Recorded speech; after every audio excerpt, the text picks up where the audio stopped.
Hello, everyone, and welcome to the Spiritual Forum. So glad you're here.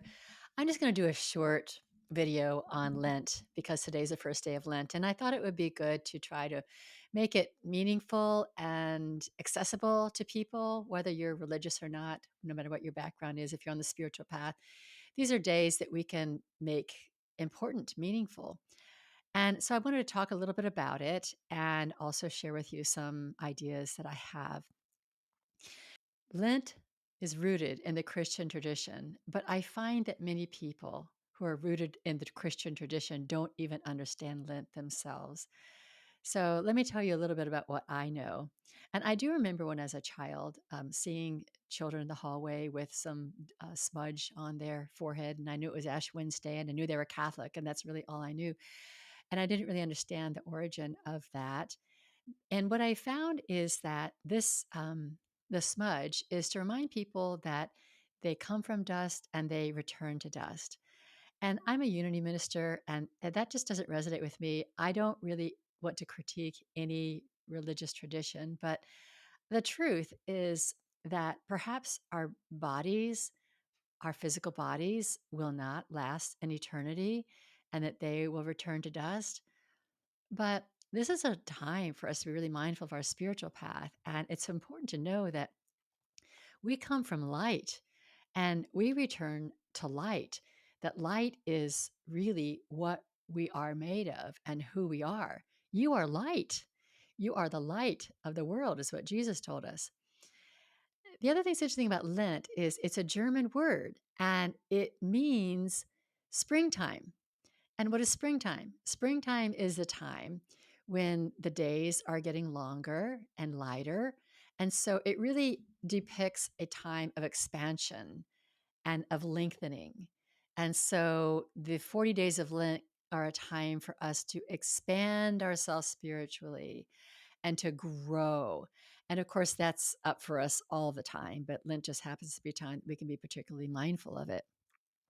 It's a time of preparation and to be mindful of our closeness to spirit, our closeness to our authentic selves, our closeness to God, source, the great mystery, whatever name you have for that, that animating force that is under all of creation, that we draw ourselves nearer to that we grow in consciousness and that we expand our awareness just as the days are expanding in the amount of light that they're showing.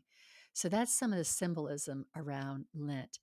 The 40 days part is really meant to commemorate the 40 days which Jesus spent in the wilderness. So these are the 40 days that he spent before he started his ministry. And as the story goes, he had 40 days in which he fasted, he came apart, and he faced temptations. And these temptations were really questions between, is he going to go into the material of the world of power and money? That's what he was tempted with. Or is he going to choose the spiritual, the other path that is walking with God, with source, with spirit? So, this is what our journey is too in the wilderness 40 days where we go to discern who we are going to be going forward. And we answer the question, will I choose the material or will I choose the spiritual? That was what was up for Jesus during his 40 days. That is what is up for us if we decide to take these 40 days of Lent in a mindful journey. So, this brings me to the idea that most of us know that people give something up at Lent. So, what are you going to give up at Lent? And why do we give something up at Lent? Some people think it's a sacrifice and that we're looking at the same sacrifice that Jesus made. I really look at it differently. I think that this is a time for us to, again, draw ourselves near to God, draw ourselves near to the spiritual, to the higher self, to our authentic nature, and to rise up in consciousness, to look at all the ways that we are entangled into the material world. The spiritual path is always about these two realities. There's a physical material reality, and then there's a spiritual reality. And we're always kind of going between the both, and the spiritual path is really about choosing the higher vibration, the next level. So the question when it comes to looking at giving something up is there something in your life that entangles you to the material world that keeps you from taking that next step on your spiritual path? And these could be our habits, our thoughts, our beliefs, the ones that don't serve our higher purpose. It could also be the habits, thoughts, and beliefs that are rooted in cultural conditioning. This is a major aspect of my own ministry. We have so many habits, beliefs, and thoughts rooted in cultural conditioning. All that means is we never made our own choice. Our parents made it for us. Our culture made it for us. Our institutions made it for us. Our government made it for us. Our schools made it for us. So this is a really good time to look at what conditioning can I release? And of course, it's really hard to release conditioning if you can't see it. And I know most of us can't see it. We swim in it like it's invisible. I remember once with my spiritual community having a gathering and asking them the question to share a time where they released themselves with from some kind of cultural conditioning. And no one had an answer for that. And I think that's because we're stuck. That's just how stuck we are. And that really draws us, keeps us into the material, keeps our vibration down, keeps us from being free spiritual beings. So these are the things that I encourage you to think about if you decide to walk this Lenten journey, to look at how we're entangled both with our thoughts, beliefs, habits that keep us from our path, and the ones that just draw us because we're just so culturally conditioned that we can't even make our own choice. So what are some of those? I mean, obviously we've got our addictions to money, and I'm not asking you to give up money. I'm not saying money is even a bad thing. But maybe during these 40 days, maybe you want to look at what does the addiction to money or that need for money or that fear about not having enough money, how does that impact your life? How does that separate you from maybe doing what you're called to do? Or how does it separate you from others? Or how does it keep you in fear? We're addicted to things that keep us separate from people. Our technology keeps us separate from people. Our prejudices keep us separate from people. So this is a good time to look at how does your technology keep you from connecting with others and connecting with your inner self, connecting with God? And how do your prejudices against people? This is not just racism, it's racism, but it's also classism, it's all the isms, it's how you don't want people to say things that you don't like. It's how you don't want to be around people that you don't agree with. It's how you want to shut people off who are saying things that you find offensive. It's how you judge people who are not open minded. These are all things that keep us separate. And so, this is a time to look at that addiction, anything that separates from other people, anything that separates us from the divine. A big part of my ministry as of late is our addiction to authority. And I just want to be really clear. I am not talking to children right now. I'm talking to adults with fully formed brains. And most of us have not overcome our obedience to authority that we learned as children, as we were obedient to our parents or obedient to the schools, or maybe we were disobedient, but we still weren't making our own choices. We were just going against. So, the thing about authority is when we just do what the television tells us, what the government authority tells us, what the religious authority tells us, what our favorite star tells us, when we go along with that, we are not listening to our own voice. And I don't mean the voice of ego, I mean our own authoritative divine voice, our guidance, the spirit within that guides us. Because we are so outer focused about people telling us what to do, keep me safe, keep me doing the right thing, tell me what to do, tell me what to do. We are not listening to the still small voice within. This is a huge thing that we may want to consider releasing. And if we don't do it during these 40 days, fine. What I'm asking you to do is Look at your addictions to authority. Notice that. So notice how money may keep you from doing what is the best and right thing for you. Notice how the things, technology keeps you separate from people. Notice how the prejudice you have within yourself that keeps you separate. Notice how this propensity to follow authority keeps you separate from the voice and the guidance within. So you don't have to even take these steps during these Lenten days, but perhaps just commit yourself to noticing these things.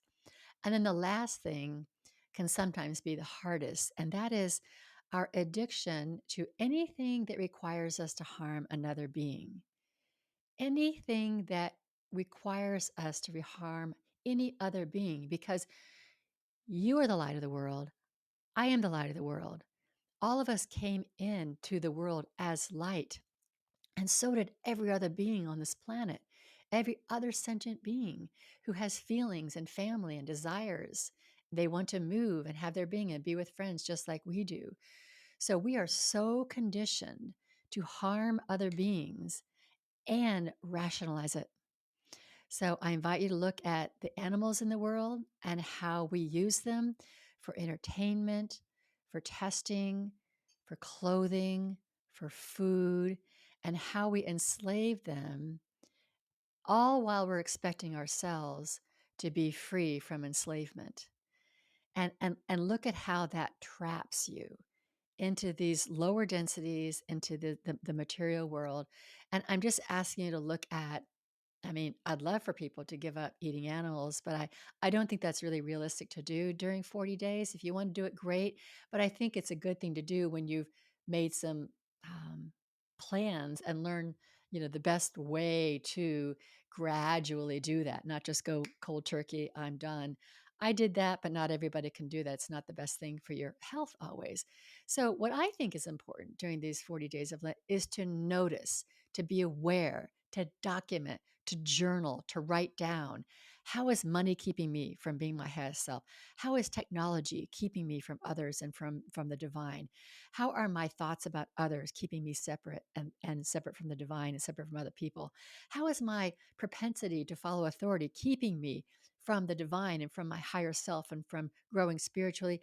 And how are the habits that I have that cause harm to other beings, keeping me from being a free, sovereign being and fully living the golden rule.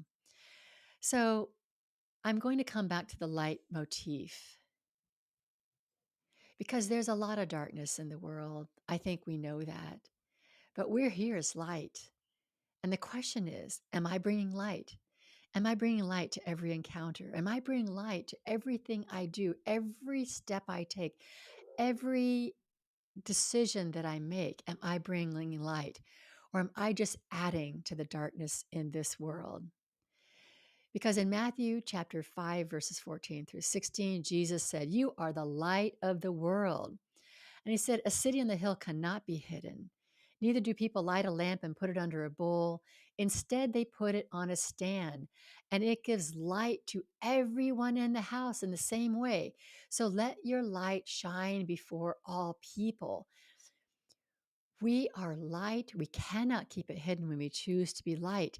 And our light can illuminate the darkness.